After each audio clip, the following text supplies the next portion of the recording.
ترانے کے بعد یا بھی ترانے کے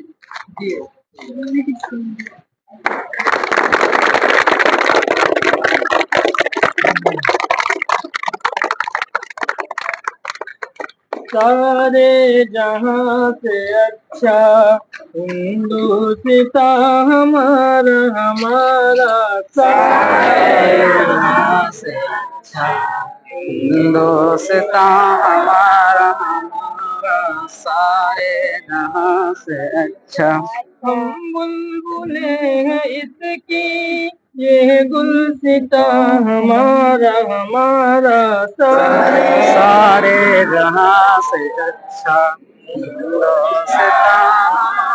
ہمارا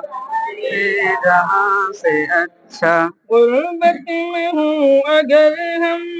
رہتا ہے دل وطن میں سمجھو وہیں ہمیں بھی دل ہو جہاں ہمارا ہمارا سارے جہاں سے اچھا ہمارا سارے جہاں سے اچھا پربت وہ سب سے اونچا ہمسایہ آسماں کا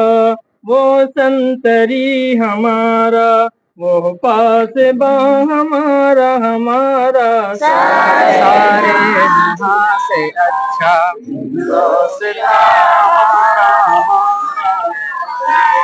جہاں سے اچھا گودی میں کھیلتی ہے اس کی ہزاروں ندیاں گلشن ہے جن کے دم سے رش کے جنا ہمارا ہمارا سارے جہاں سے اچھا ہندوستان ہمارا ہمارا سارے جہاں سے اچھا اے آبرود گنگا وہ دن ہے یاد تجھ کو اترا تیرے کنارے جب کارواں ہمارا ہمارا سارے جہاں سے اچھا ہندوستان ہمارا ہمارا سارے جہاں سے اچھا مذہب نہیں سکھاتا آپس میں بیر رکھنا ہندی ہے ہم وطن ہے ہندوستان ہمارا ہمارا سارے جہاں سے اچھا ہندوستان ہمارا ہمارا سارے جہاں سے اچھا یونان مصر روما سب مٹ گئے جہاں سے اب تک مگر ہے باقی نام و نشان ہمارا ہمارا سارے جہاں سے اچھا ہندوستان ہمارا ہمارا جہاں سے اچھا کچھ بات ہے کہ ہستی مٹتی نہیں ہماری صدیوں رہا ہے دشمن دور زمان ہمارا ہمارا سارے جہاں سے اچھا ہندوستان ہمارا ہمارا جہاں سے اچھا اقبال کوئی محرم اپنا نہیں جہاں میں معلوم کیا کسی کو درد نہاں ہمارا ہمارا سارے جہاں سے اچھا ہندوستان ہمارا ہمارا جہاں سے اچھا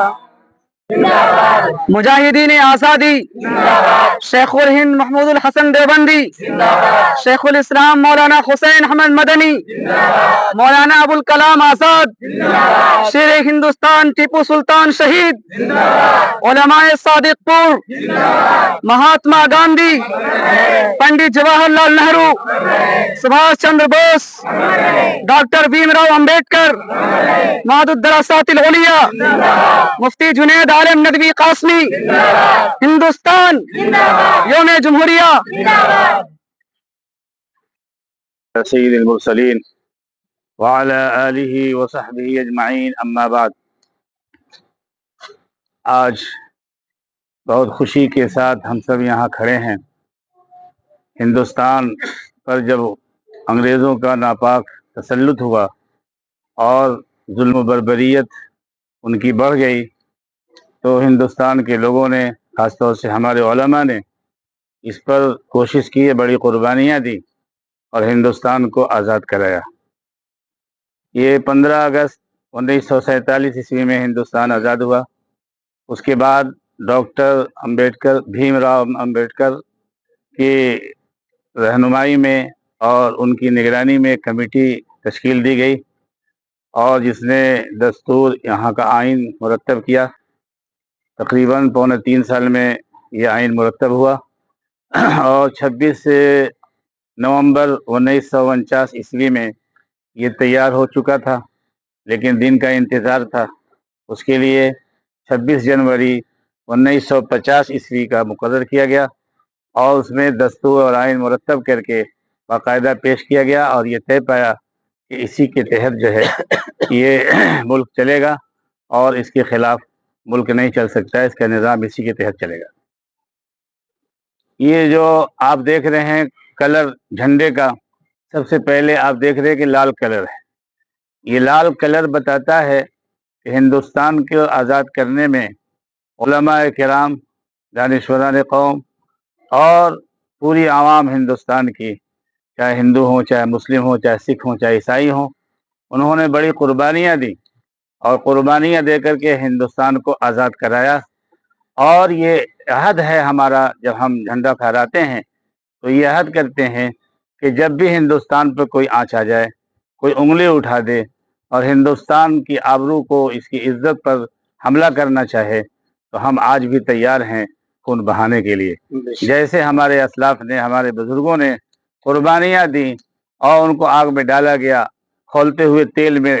ڈالا گیا، درختوں پر چڑھا کر کے سولی دی گئی، اس طرح آج ہم بھی تیار ہیں۔ یہ لال کلر ہم کو اس بات کی طرف اشارہ کرتا ہے۔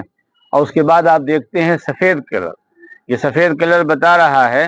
کہ ہندوستان کو خون بہا کر کے آزاد کرایا اور ہندوستان میں ایک روشنی، امن و امان، سکون اور اطمینان کی ایک روشنی پھیلا دی گئی اور انشاءاللہ یہ روشنی تا قیامت قائم رہے گی اور اس روشنی کو کوئی ختم نہیں کر سکتا ہے۔ اور اس کے بعد آپ دیکھ رہے ہیں ہرا کلر۔ ہرا کلر یہ بتاتا ہے کہ ہمارا ہندوستان جو ہے سبز و شاداب ہے، سرسبز و شاداب ہے اور انشاءاللہ سرسبز و شاداب رہے گا۔ ہندوستان کو کوئی ختم کرنا چاہے، ہندوستان کے آئین کو، دستور کو کوئی ختم کرنا چاہے تو نہیں کر سکتا ہے۔ ہندوستان کا جو دستور تیار ہوا، اس کی پہلی جو دفعہ ہے، پہلی دفعہ میں یہ بتایا گیا کہ ہندوستان جمہوری ملک ہے اور اس جمہوری ملک اور جمہوریت کی بنیاد ہی پر ہندوستان چلے گا۔ ہندوستان میں کسی خاص مذہب کو، کسی خاص دھرم کو کوئی فوقیت حاصل نہیں ہوگی۔ ہر ایک کو اپنے مذہب پر آزادی کے ساتھ عمل کرنے کا اختیار ہوگا، ہر ایک عمل کر سکتا ہے۔ دفعات سے یہ واضح ہے کہ ہر ایک مذہب کے ماننے والوں کو اپنے مذہب کے مطابق عمل کرنے اور اظہار رائے کی آزادی رہے گی، اور اپنے مذہب کے مطابق اگر تعلیم دینا چاہیں تو اپنے بچوں کو تعلیم دے سکتے ہیں اور تعلیمی ادارے قائم کر سکتے ہیں۔ اس میں کسی طرح کی کوئی رکاوٹ نہیں ڈال سکتا ہے۔ یہ جمہوری ملک ہے، اس کی جمہوریت باقی رہے گی اور ہر ایک کو، یہاں کا ہندوستان کے ہر ایک آدمی کو آزادی حاصل ہے۔ یہ جو علامہ اقبال نے کہا کہ سب سے اچھا ہندوستان ہمارا، سارے جہاں سے اچھا ہندوستان ہمارا، کیوں کہا؟ اس کی وجہ یہ ہے کہ اور ملکوں میں ایک زبان بولنے والے ہیں، دو زبان بولنے والے ہیں، اور ملکوں میں، کسی ملک میں کالے ہی کالے لوگ ہوتے ہیں، کسی میں گورے ہی گورے ہوتے ہیں، کسی میں ناٹے ہی ناٹے ہوتے ہیں، کسی میں لمبے ہوتے ہیں۔ ہمارا ہندوستان ایسا ہے کہ ہر زبان کے جاننے والے لوگ، ہر زبان کے ماہرین یہاں پر موجود ہیں۔ یہاں پر آپ کو گورے بھی ملیں گے، کالے بھی ملیں گے، ناٹے بھی ملیں گے، لمبے بھی ملیں گے، اور ہر طرح کے لوگ یہاں پر موجود ہیں۔ ہر طرح کی زبان بولی جاتی ہے اور یہاں پر جمہوریت ہے، ہر ایک کو آزادی ہے۔ اور صحیح بات یہ ہے کہ ہندوستان میں جس آزادی کے ساتھ ہم اپنے مدارس چلاتے ہیں، ادارے چلاتے ہیں،